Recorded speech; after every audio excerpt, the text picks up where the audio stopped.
Hi friends, this is Sivaramakrishna Dasari and welcome to నోజ్వేడ్ cinema talkies. Friends, ఈ వీడియోలో మీకు నేను నాగార్జున, రష్మిక మందన్న మరియు ధనుష్ నటించిన కుబేరా మూవీ యొక్క రివ్యూ చెప్తారండి. ఈ మూవీ యొక్క లెంగ్త్ వచ్చేసి సుమారుగా 3 hours 10 minutes అండి. సునీల్ నారంగ్ మరియు పి రామ్మోహన్ నిర్మించారండి. డైరెక్టర్ వచ్చేసి శేఖర్ కమ్ముల అనమాట. మరి ఈ కుబేరా మూవీ బాగుందా అంటే మాత్రం నాకైతే నచ్చిందండి. కాకపోతే మూవీ లెంగ్త్ కొంచెం మరి 3 గంటల 10 నిమిషాలండి. ఇంటర్వెల్ తో కలుపుకుంటే దగ్గర దగ్గర 3 hours 25 minutes దాకా వస్తుంది అనమాట. అంత లెంగ్త్ ఉన్న మూవీ ఎలా చూడగలుగుతానని చెప్పేసి అనిపించింది కానివ్వండి. పర్లేదండి, డైరెక్టర్ సెకండ్ హాఫ్ చాలా బాగా డీల్ చేశాడు. ఫస్ట్ హాఫ్ ఒక 45 minutes వరకు కూడా క్యారెక్టర్స్ ఎస్టాబ్లిష్ చేయడానికి వాడుకున్నారనమాట. అవి ఎందుకో కొంచెం డ్రాగ్ అయినట్టు అనిపించినాయి. ఎక్కడ ఎటువంటి బ్యాడ్ లాంగ్వేజ్, అడల్ట్ సీన్స్ లేవు కాబట్టి ఫ్యామిలీతో సహా సినిమాని ఎంజాయ్ చేయొచ్చు.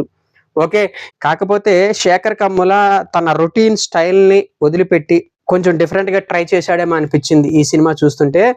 ఎందుకంటే సినిమాలో అక్కడక్కడ తప్ప ఎక్కడా కూడా Shekhar Kammula original making style ఏం నాకైతే అనిపించలేదండి.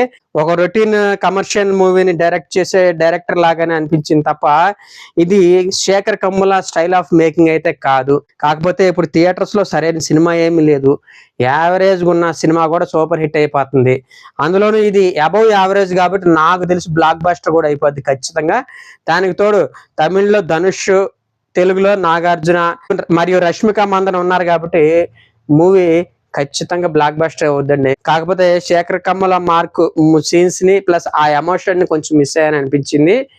ఓవరాల్ గా మూవీ అయితే బాగుంది. ఇక కథ విషయానికి వస్తే ఇది వచ్చేసి 4 బిచ్చగాళ్ళు, 1,00,000 కోట్ల డబ్బు, అట్లాగే ఆయిల్ మాఫియా చుట్టూ తిరుగుద్ది అనమాట. ఇంతకు మించి నేనైతే స్టోరీ చెప్పదలుచుకోలేదు. ఈ 4 బిచ్చగాళ్ళలో మన ధనుష్ కూడా ఉంటాడనమాట. మరీ ముఖ్యంగా స్టోరీ మొత్తం కూడా సెకండ్ హాఫ్ అంతా కూడా అతని చుట్టూనే పరిగెడతా ఉంటది. అఫ్ కోర్స్ ఫస్ట్ హాఫ్ లో కూడా చాలా వరకు కూడా ధనుష్ చుట్టూనే తిరుగుద్ది అనుకోండి, అది వేరే సంగతి. ఫస్ట్ హాఫ్ లో కొంచెం ఇంటర్వెల్ ఒక అరగంట నుంచి ఉందనగా అక్కడి నుంచి ధనుష్ చుట్టూనే స్టోరీ అంతా రన్ అవుతూ ఉంటుంది అనమాట. ఓవరాల్ గా క్లైమాక్స్ వరకు కూడా సినిమా భారం మొత్తం కూడా ధనుష్ తన భుజస్కంధాల మీద మోసేసాడని చెప్పాలి. ఇట్లాంటి క్యారెక్టర్స్ మనం ఇంకొక హీరో చేస్తాడా లేదా అనేది కలలో కూడా ఊహించలేమండి.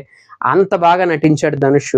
అసలు నాకు అనిపిస్తూ ఉంటుంది, ఇట్లా బెగ్గరు ఆ చెత్త కుప్పలు తిరుగుతా వేరే ఏ హీరో అన్నా చేయగలడా నేను ఛాలెంజ్ చేస్తానండి. నాకు తెలిసి ఇంకో హీరో అయితే మాత్రం చస్తే ఒప్పుకోడు. కానీ అక్కడ ఉన్నది ఎవరు? ధనుష్. తను కాబట్టి ఒప్పుకున్నాడు. సబ్జెక్ట్ ని నమ్ముతాడండి తను.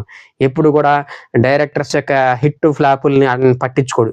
కరెక్ట్ గా చెప్పాలంటే శేఖర్ కమ్ముల గారికి ఆయన ప్రీవియస్ మూవీ లవ్ స్టోరీ అనుకున్నంతగా ఆడలా. మరి అయినా కానివ్వండి ధనుష్ ఆయన తెచ్చిన స్టోరీని నమ్మి అవకాశం ఇచ్చాడంటే మరి ఒక రకంగా ఆయన సబ్జెక్ట్ ని ఎంత బాగా ట్రస్ట్ చేస్తారన్నది దీన్ని బట్టి మనకు అర్థమవుతుంది.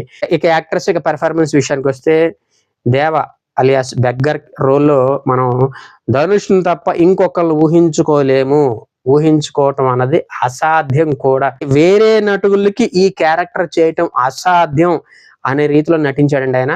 ఓవరాల్ గా చూసుకుంటే డిఫరెంట్ షేడ్స్ ఉన్నటువంటి క్యారెక్టర్ లో ధనుష్ వండర్ఫుల్ గా పెర్ఫామ్ చేశాడని చెప్పాలండి.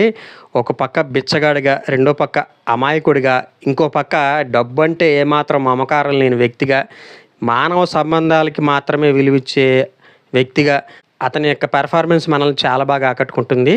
మరీ ముఖ్యంగా కళ్ళ ముందు ఎంతో కట్ల కొద్ది డబ్బు పడున్నా కానివ్వండి, ఏమాత్రం చలించని వ్యక్తిగా అతను నటించిన తీరు మాత్రం నన్నైతే చాలా బాగా ఆకట్టుకుంది.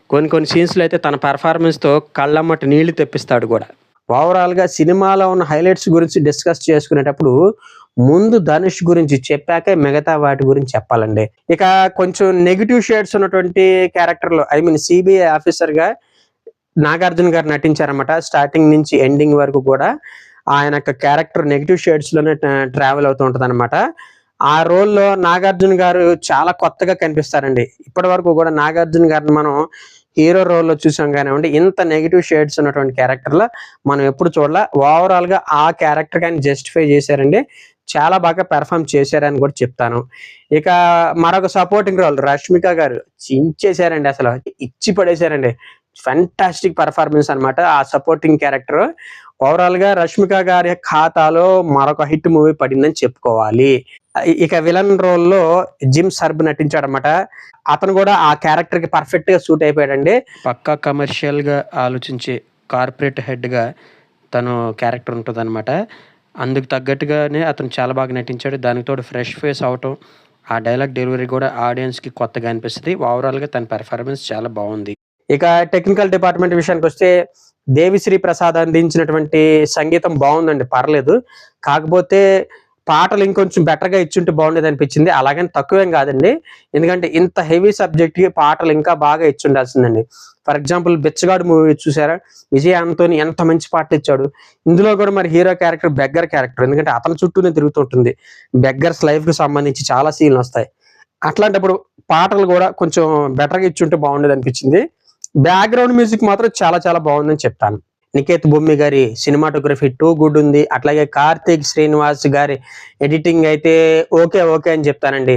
సెకండ్ హాఫ్ ఎడిటింగ్ పర్లేదు కానివ్వండి, ఫస్ట్ హాఫ్ ఎడిటింగ్ కి బాగా పనిపడుద్దండి. దగ్గర ఒక 15 minutes కోసేసిన ఆశ్చర్యం లేదనిపించింది. ఓవరాల్ గా first half 15 minutes, second half ఒక 10 minutes దాకా ఎడిట్ చేస్తుంటే బాగుండేది అనిపించింది.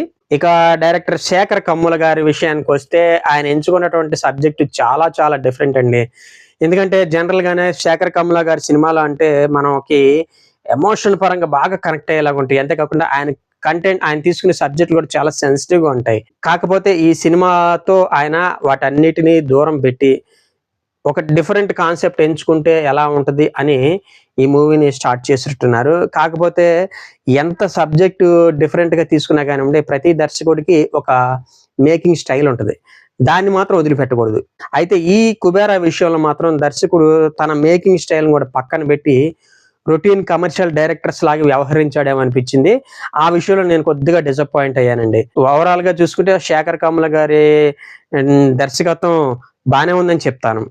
ఈ మూవీకి నేను ఇచ్చే రేటింగ్ వచ్చేసి 3.25 అండి. నా ప్రజెంటేషన్ కనుక మీకు నచ్చినట్లయితే ఈ వీడియోని లైక్ చేయండి, షేర్ చేయండి.